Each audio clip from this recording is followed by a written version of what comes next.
Welcome to the deep dive. We're about to plunge into some really incredible source material you shared with us. Yes, it's quite something. It's a transcript from a YouTube video.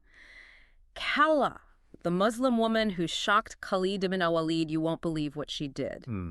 And our mission today, to really dig into this account, unpack what made Khalid bint al-Azwar such a legend, someone who could genuinely astonish one of the greatest military minds ever. I'm really looking forward to this. And it's important to remember the context. This all happens during these really intense, critical battles between the early Muslim armies and the Byzantine forces.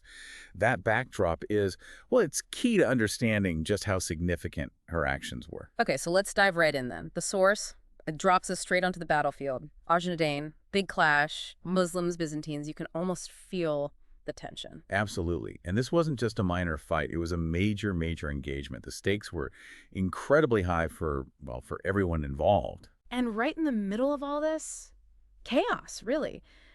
The source describes something totally unexpected. A lone rider, masked, charges out from the Muslim side straight into the Byzantine center. It's painted as this act of just rare bravery. Yeah. I mean, think about it. One person deliberately going for the enemy's core. Not part of a unit, just alone. And the way they fought, wow, the source is, deadly precision with the sword, shattering formations, scattering bodies, just causing complete chaos in the enemy lines. How does one person do that? That's exactly it. That's why it stood out so much. Yeah. In a huge battle, you get acts of heroism, sure, but causing that level of sustained disruption deep inside enemy territory, alone, it's practically unheard of. Speaks to incredible skill, incredible courage. And watching all this, just completely stunned, is Khalid ibn al-Walid himself, the sword of Allah. He sees this warrior cutting through the enemy, and the source says he's just deeply impressed, calls the rider a brave warrior. Right, and he even noted the appearance, tall, black clothes, a belt, green turban, and his reaction is so important. Khalid, he'd seen everything on the battlefield. For him to be stunned, for him to worry that going that deep might get the warrior killed. That tells you just how extraordinary this was. The other soldiers were apparently in awe, too. One guy, Rafi ibn Umayr, even guesses it must be Khalid himself fighting like that. That comparison. Yeah. Comparing them to Khalid. Yeah, that really puts their impact into perspective immediately. Wow. Okay, so the big question the source is building up to. Who was this warrior? And this reveal, according to the source, this is the part that genuinely shocks everyone. Right. So the warrior rides back to the Muslim lines covered in blood. Everyone's praising them, by Allah, what a knight, show us your face. But the warrior hesitates, doesn't want to reveal who they are, says it's out of modesty. Which, maybe at first they thought was just humility. A very devout warrior, perhaps. Al-Walid, he pushes. He says something like, woe to you, you've captured everyone's heart, mine too. Who are you? And then the reveal. Oh, Commander, I only kept away out of modesty. I am but a woman, one who dwells behind veils. And the source makes it really clear. Khalid, the whole army, just stunned, utter shock. It wasn't a man. It was Khawla bint al-Azwar, which just completely flew in the face of all the expectations about women's roles back then, especially, in the thick of a battle like that. You can really feel that moment. And her reason, why was she there, charging in like that? She tells Khalid simply, I learned my brother Dirar.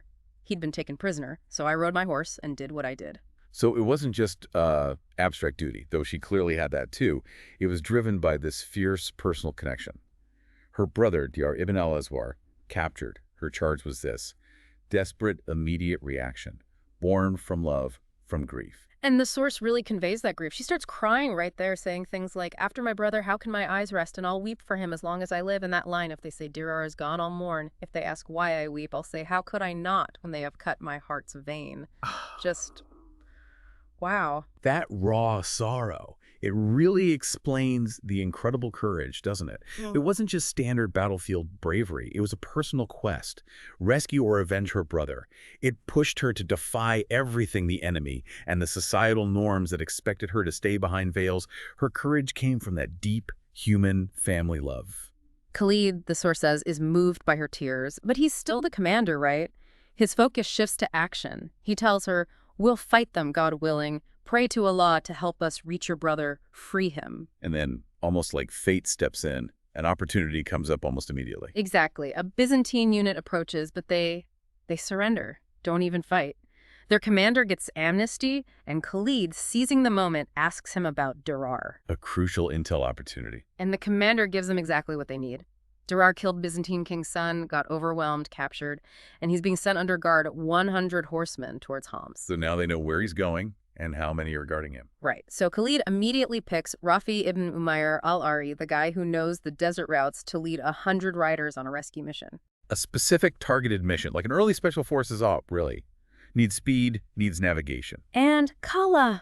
She hears the plan, rushes to Khalid, asks to go too, and he says yes. He lets her join. Even after everything she'd just done, she wasn't going to sit back. She needed to be part of freeing her brother.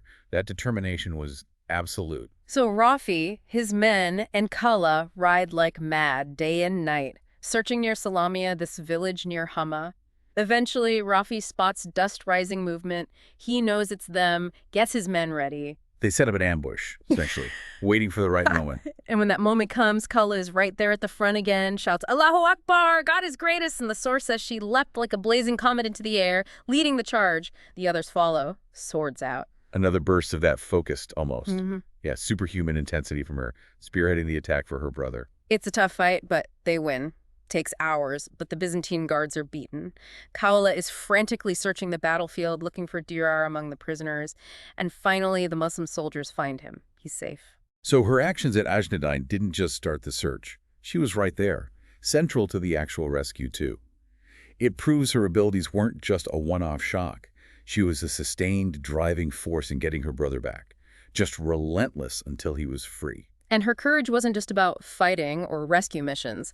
The source tells another story later on, highlights a different kind of leadership, maybe even more profound. Yes, this is a situation where her strength isn't just combat skill. It's about inspiring others, organizing them when things look really bleak. Right. So Khawla and some other Muslim women, they get captured near Homs.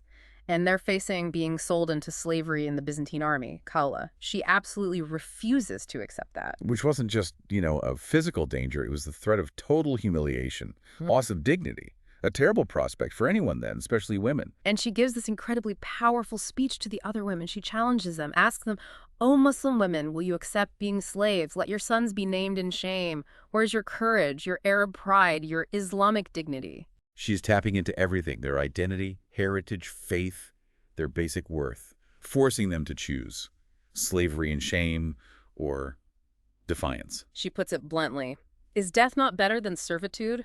The source says her words were fiery. They reached the women like magic, just reignited their will to resist. And one of the women, Afra bint Jafar, she speaks up, says, yeah, we're brave, death is better, but practically speaking, we don't have any weapons. What can we do? And this is where Khawla's quick thinking just shines. Her solution, ingenious, but simple. "O daughters of kings," she says, "take the tent poles, take the stakes. We strike these wretches. It's martyrdom or victory." It's brilliant improvisation, turning everyday objects into weapons. It's a signal. We absolutely refuse to be broken. This isn't just warrior courage, it's leadership courage, inspiring others to fight for dignity with literally anything they have. The women are totally fired up. Yeah. Led by Khawla, armed with just tent poles, they agree death is better, and they charge their guards. Khawla is leading, pole in hand, urging them, "Stay together, fight." And the guards, the source says they were just stunned, completely blindsided by this attack from captive women with poles. Khawla herself apparently fought with a spear in one hand and used a pole to block blows with the other, showing how adaptable she was even then. And incredibly, they did it. They broke free, escaped back to the Muslim camp. Khawla even shouts some defiant words back at the enemy as they escape. That incident really shows her heroism went way beyond just fighting skill. She was a strategist, a motivator, a leader who could rally people even in total despair. Adds a whole other dimension to her story. And her story didn't stop there either. The source mentions she kept fighting in other major battles, like when Dirar got captured again, the Battle of Antioch, even the conquest of Egypt. She stayed active, lived up to that description. Quote, "A pride among both Arab women and men." Her ongoing participation, it confirms that her earlier actions weren't just isolated moments of, desperation or a flash of bravery. It was consistent, a sustained commitment to her cause and her capabilities. And it all comes back to where we started, doesn't it? The source emphasizes the ultimate proof of her impact. It suffices that Khalid ibn al-Walid, stood in awe of her rare bravery and unmatched valor, saying, "Who is this horseman? By Allah, he is a brave warrior." Exactly. That validation from arguably the most respected military leader of the time, it cements her place. It shows her skill, her courage. They just transcended all the normal expectations, earned the highest respect purely on merit. Khawla bint al-Azwar, the source says, passed away near the end of Uthman ibn Affan's caliphate. But her legacy? Well, it's described as truly enduring. Phrases like, a woman equal to a man, a knight equal to a knight, rare among men and women. Her name engraved in the brilliance of history, a shining example for future generations. It's fascinating, really, how her story, at least as this source tells it, directly confronts the norms of her society. It highlights that exceptional bravery, skill, leadership. Well, they weren't actually limited by gender, even if the culture assumed they were. Her actions didn't just help her side, they created this powerful symbol that lasts. So what does this all mean? Looking at this source on Khawla bint al-Azwar, we've traced this incredible journey from that mysterious masked rider who stunned everyone at Ajnadayn, earning Khalid's awe, to the fiercely loyal sister rescuing her brother, and then that brilliant, inspiring leader rallying captive women to fight with tent poles. It really shows courage in so many forms, doesn't it? Yeah. Not just the physical fighting, but loyalty, strategic thinking, under pressure, inspiration, and just sheer determination against impossible odds. It's such a powerful reminder that heroism, well, it doesn't always come from where you expect it, or who you expect it from. Absolutely. Her actions defied her own time's expectations, and they still serve as this potent example today. The sources call her a woman equal to 100 men rather to thousands, a shining example. Her story really challenges you, the listener, to think, how do we define heroism, and what does her example tell us about the potential for extraordinary bravery, for leadership, emerging from unexpected places, no matter who someone is or what limits society might try to impose? It's a question that definitely echoes through history. Thank you for joining us for this deep dive into the incredible story of Khawla bint al-Azwar. Thank you for joining us for today's podcast. I hope you've gained some valuable insights.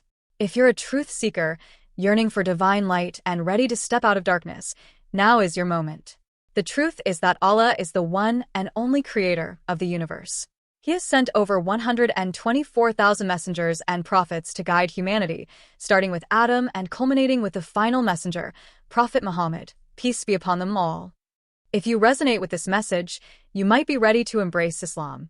Simply recite the Shahada, the Islamic declaration of faith. For further support, feel free to join our WhatsApp group. You can send us a private message there. The link is in the video description. Don't wait until it's too late. We look forward to connecting with you soon.